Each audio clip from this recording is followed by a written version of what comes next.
Halo teman-teman semua, kembali lagi bersama aku di Project. Jadi pada pembahasan kali ini kita meneruskan materi sebelumnya tentang dependency management. Nah ini ada yang namanya get create ya. Jadi ini metode yang terakhir kita bahas. Jadi sebelumnya kita udah bahas get put, lazy put, sama get find. Tiga ini ada di materi dependency management. Kemudian kita bahas secara terpisah get put asynchronous nih gunanya buat apa. Sekarang kita akan mempelajari tentang get create ya. Nah, ini metode yang terakhir. Jadi pada umumnya kita sering berjumpa dengan get put sama get lazy put, get find apalagi ya.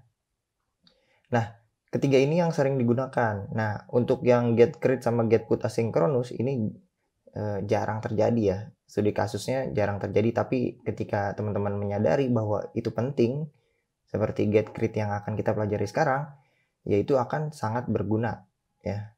Penggunaannya akan seperti apa? Nah, akan seperti ini. Tapi sebelumnya kita ini buat project baru ya. Nanti ini saya udah punya get-nya di sini. Jadi ini install aja ekstensinya ya. Gitu. Nah, kalau kita cek di dokumentasinya, bahkan di dokumentasinya itu cuma sesimpel ini gitu.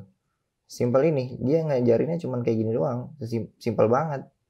Nah, ini kemarin get put asynchronous cuman segini, get create cuman segini. Jadi dokumentasinya itu sedikit banget ya. Nah, penggunaannya untuk apa? Nih, di sini. Jadi kayak gini. Nah, kenapa dibuat get create ya? Itu maksudnya apa? Misalnya kita gini. Kita buat project baru, misalnya dari sini my app namanya ya. Jadi di sini kita nge-returnnya material app. Kita akan membuat dua buah,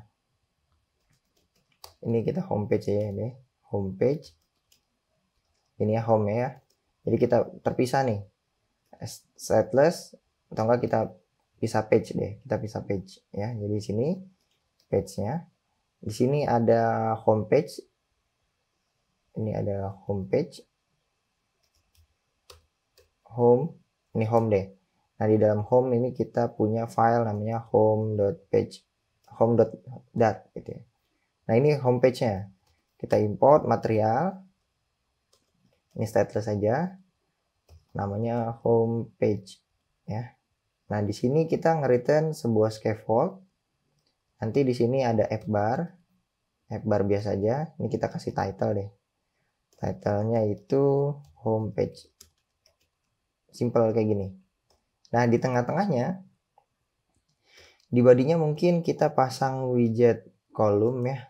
Dia main aksisnya tengah-tengah. Nah, nanti di tengah-tengahnya itu dia punya sebuah teks ngasih tahu kalau dia itu adalah homepage. Dan juga di sini ada outline button deh. Outline button. On press-nya itu akan pindah ke lain page. Kita menggunakan get to. Mungkin ini kita import dulu get-nya. Jangan lupa di sini di main Dart kita pasang get material karena kita akan ngerouting ya. Sini pakainya get material. Kita juga import juga homepage-nya. Ini udah diimport. Nah, di homepage ini kita pakainya outline button. On press-nya get to page-nya itu kita akan pindah page ke misalnya kita shop page ini ya. Namanya shop page. Nah, kayak gini. Nah, dia butuh child ya. Outline ini butuh child. Sebuah teks misalnya ini kita akan pindah shopping gitu misalnya. Nah, kayak gini. Ini homepage-nya. Nah, ini shop page-nya kita akan bikin nih sekarang. Di page yang baru. Kita bisa namain ini shop gitu ya. Nah, di folder shop ini punya shop.dart ya. Ini kita import material sama import get-nya. Oke. Kita stateless saja, namanya shop page. Oke. Kita nge-return scaffold, ini sama ya. app barnya, terus ada body, kita copy aja dulu. Kita pasang di sini, app barnya namanya shop page. Nah, di sini mungkin di body-nya mungkin kita pasang ini dulu aja ya. Shop page kayak gini. Oke. Nah, ini kayak gini. Nah, ini kita tinggal import shop page-nya. Shop dart. Oke. Shop page. Ini kita import get-nya ya. Bentar, ini kenapa? Oh, namanya kayaknya shop page. Ini kita namanya beda nih. Nah, save, ini kita save. Nah, akan terjadi kan seperti ini. Di home-nya mungkin ini kita bungkus dengan center ya, biar dia di tengah-tengah. Kemudian ini juga kita bungkus dengan center. Kita refresh, kita klik ini. Nah, ini kita masuk ke shop page. Idenya akan seperti apa? Jadi gini teman-teman. Di menu shop page ini, kita akan membuat suatu list view deh. Jadi ini di body-nya kita ganti jadi list view. Kita akan membuat suatu list view kayak gini. Nah, dia punya namanya, kita pasang row aja. Isinya apa? Isinya akan seperti ini. Jadi di sini yang pertama ada icon button. Icon button nanti ini on press nanti dulu. Di sini ada sebuah icon buat negatif ya. Icons.remove. Nah, kayak gini. Nah, ini ada remove ya. Jadi bisa diklik. Nah, di tengah-tengahnya itu nanti ada sebuah teks. Ini misalnya quantity dari angka 0 dan seterusnya. Kita pasang text style aja. Size-nya ya. Kita ubah jadi 25. Kayak gini. Nah, kemudian di sini ada icon lagi buat tambahinnya. Nah, kayak gini.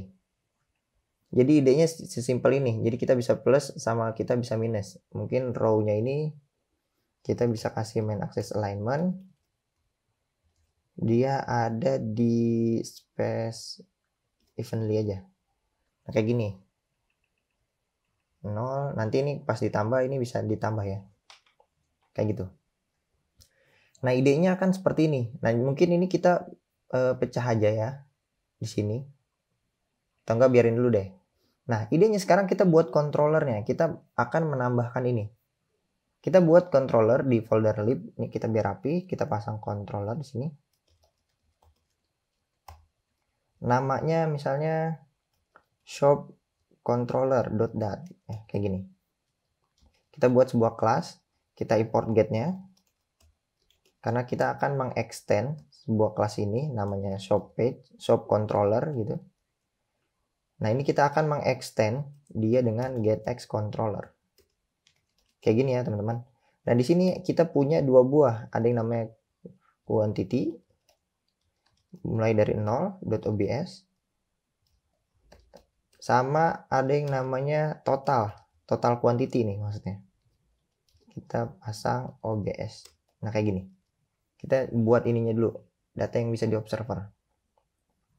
Kalau kita udah punya controllernya, berarti di shop page ini kita bisa nge-put dia ya.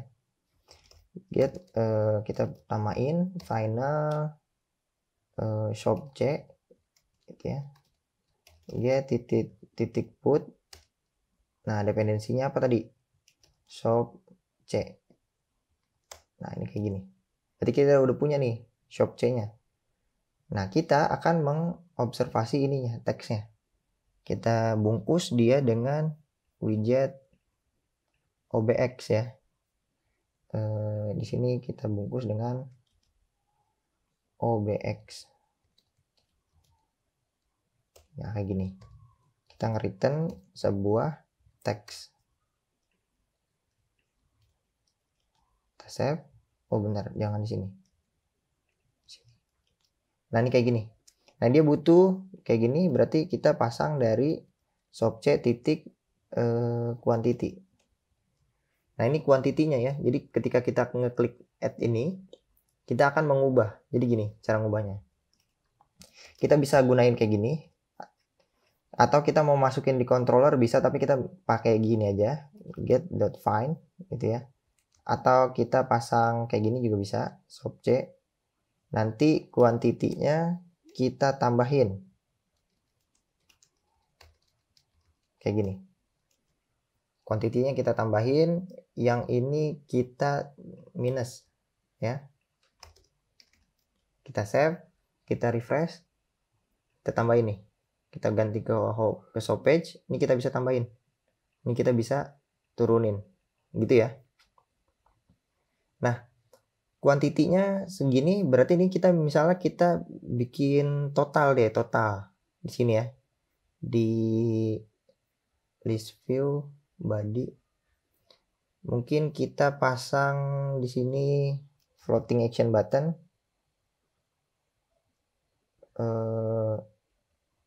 tahu nggak kita buat floating action button tadi apa, dia tipenya widget ya. Kita buat ini deh, sebuah teks deh, sebuah teks misalnya angka 0, ini totalnya. Nah nih kelihatan ya. Ini kita bungkus widget dia dengan share ke avatar aja. Biar ada warnanya. Nah kayak gini. Ya ini totalnya nih. Jadi pas ini diklik 1, ini totalnya juga ikut bertambah. Karena kita ngebuat total ini. Nah jadi setelah kita nambahin kuantitinya, berarti kita juga nambahin totalnya. Totalnya kita tambahin 1. Kayak gini ya. Kita nambahin totalnya. Kita save. Nah ini totalnya ini akan kita bungkus dengan widget OBX lagi. Karena dia akan diobservasi. OBX. Kayak gini, nge-return apa? Teks. Kayak gini. Ya, udah ya. Nah di sini perlu datanya. Kita ambil dari total ini. Sub C total.value.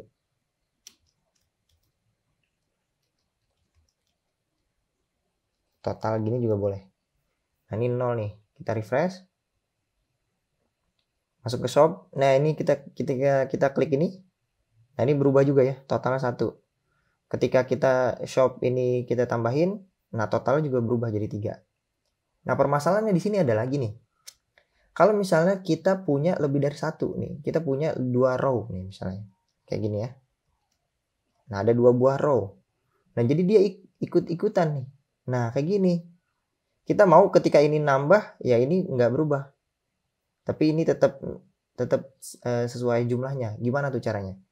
Jadi kalau misalnya kita punya, ini kan baru punya 2, ini bisa punya 3 dan seterusnya nih. Ada 4 ya. Jadi ini terlalu panjang nih. Jadi kita bisa ekstrak dia nih. Kita bisa ekstrak dia menjadi sebuah widget baru. Ekstrak widget. Ini namanya misalnya shop item. Shop item. Nah kayak gini ya. Shop item. Nah di shop item ini kan ngelempar controller. Kita nggak perlu ngelempar lagi. Jadi kita tinggal get find. Ini kita hapus. Jadi ini kita nggak perlu pakai konstruktor. Kita bisa menggunakan kayak gini. Final shop C sama dengan get.find ya. Find dari apa? Find dari shop controller. Kayak gini. Ya, ini sama nih. Kita refresh. Kita masuk ke shop. Nah, ini bisa ya. Ini 5, ini 5. Totalnya 5. Nah, kalau dia mau ada banyak, jadi tinggal kayak gini aja. Gitu ya. Jadi kita udah buat suatu widgetnya. Mungkin kita akan pisah nih. Widget ini kita cut. Kita pisah, kita buat baru di sini namanya widgets. Widgetnya ada di folder shop ya. Ini biar lebih rapi nih. Namanya shop item .dart ya. Nah ini kita import materialnya.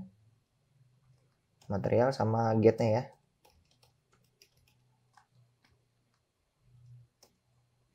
Ini kita paste di sini. Nah shop C jangan lupa diambil juga controllernya. Dia naik lagi di controller. Nah ini. Oke udah semuanya. Nah sekarang di shop.dart ini kita import ininya. Import titik slash dari widget, kita ambil shop itemnya. Nah ini kalau ada seterusnya nih ya, ada banyak. Nah kita juga bisa sebenarnya menggunakan builder ya. Di sini kita pasang item builder, apa yang kita mau pasang di sini. Kita akan pasang langsung kayak gini. Kita cut, kita pasang di sini. Ini nggak perlu children lagi, kita tinggal pasang item count-nya. Kita mau pasang 10, kita save. Nah ini udah ada 10. Nah ini lebih simple ya. Kita menggunakan list view builder. Kalau mau kayak gini berarti kan kalau misalnya kita refresh, kita masuk sini, kita tambahin. Nah berubahnya jadi semuanya nih. Padahal kita mau ngeubah yang ini aja. Nah itu gimana caranya bang? Nah caranya gini. Jadi kita bisa menggunakan ada yang namanya di sini misalnya quantity controller. Karena dia menggunakan kelas yang sama, kelas ini kita bisa gunain create ya. Jadi gini. Gunain get create. Nah ini dia butuh nge-return kelasnya. Nah kita bisa gunain ini. Jadi kita nge-create quantity yang ini. Kita coba refresh. Kita masuk ke shop. Kita ngeklik yang atas. Masih nggak bisa nih bang. Kenapa? Karena di sini kita nge-put, di sini kita nge-create. Jadi ini misalnya ini kan buat total nih ya. Shop C ini buat total. Jadi kita bisa kasih tag aja di sini. Kita kasih tag misalnya ini buat total. Artinya berarti di shop item kita di sini ini yang tidak pakai tag. Kalau tidak pakai tag berarti dia keambil yang ini. Nah, kalau total yang di sini dia pakai yang sini. Tag total. Shop C ya. Kita coba refresh karena kita udah bedain. Kita masuk ke shop, kita klik yang ini. Nah, ini berubah 1. Nah, totalnya nih kenapa nih nggak berubah? Kita cek lagi di sini shop item. Ini dia menggunakan shop C.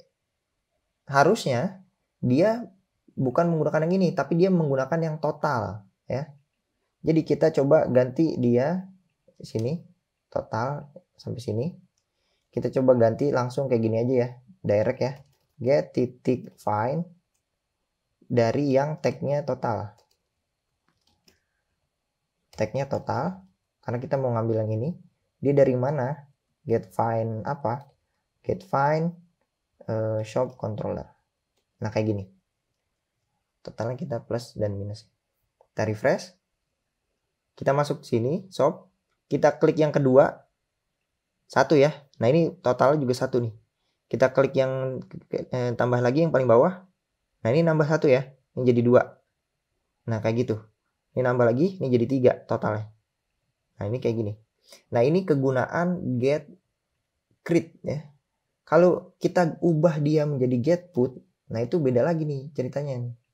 Ini kan dengan tag total. Ini dengan get put ya. Kita kayak gini. Get put. Nah ini berarti. Ini tanpa tag berarti dapatnya yang ini ya. Nah, coba kita refresh. Kita masuk ke shop. Kita klik ini. Nah, itu jadi semuanya. Kenapa? Itu bedanya get put dengan get create. Kalau penjelasannya get create itu akan membuat, jadi akan dibuat, namanya juga create membuat. Dia akan membuat controller, ngeduplikat controller ketika dia define. Di kayak gini nih, get titik find.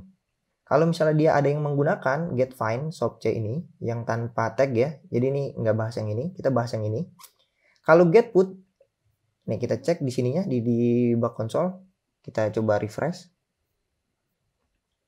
Kalau kita ini kan material dulu, kita masuk ke shop. Nah, yang dibuat apa nih? Shop controller buat yang total, nih buat yang total, sama yang tanpa total nih yang buat quantity dibuat juga. Nah ini kalau get put, jadi dibuatnya sekali. Nah kita kan nge-build nih, nge-build 10 buah dengan shop item. Jadi di shop item ini ada get find ya. Jadi nanti dia kehitungnya sekali ya. Jadi pas dia nge-find ini semuanya ikut keganti karena di sini cuma dibuat sekali ya. Beda dengan dia get create di sini. Kalau dia ngubah jadi get create di sini, kalau kita save, kalau ini kan sekali ya dibuatnya subjeknya. Kalau kita save, kita refresh, kita masuk ke shop, nah dia dibuatnya 10 buah tergantung dari list view builder yang kita buat.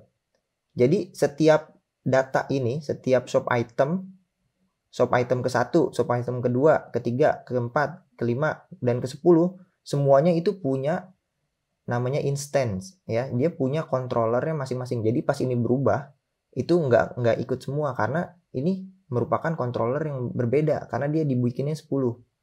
Nah, itu namanya get create. Namanya juga create ya, membuat. Jadi dia membuat controller ini sebanyak berapa gitu. Jadi penggunaannya seperti ini. Mungkin pembahasan get create seperti ini. Siapa tahu teman-teman butuh studi kasus yang membutuhkan get create. Jadi bisa kayak gini. Ya, jadi ini beda ya. Jadi ini totalnya 8. 1 tambah 3, 4 tambah 4, 8. Kalau kita minusin 0 lagi, jadi 7. Kita minus, malah jadi ini. Turun ya. Nah, kayak gitu. Nah, ini adalah penggunaan get create. Mungkin pembahasannya cukup sekian. Terima kasih. Semoga bermanfaat.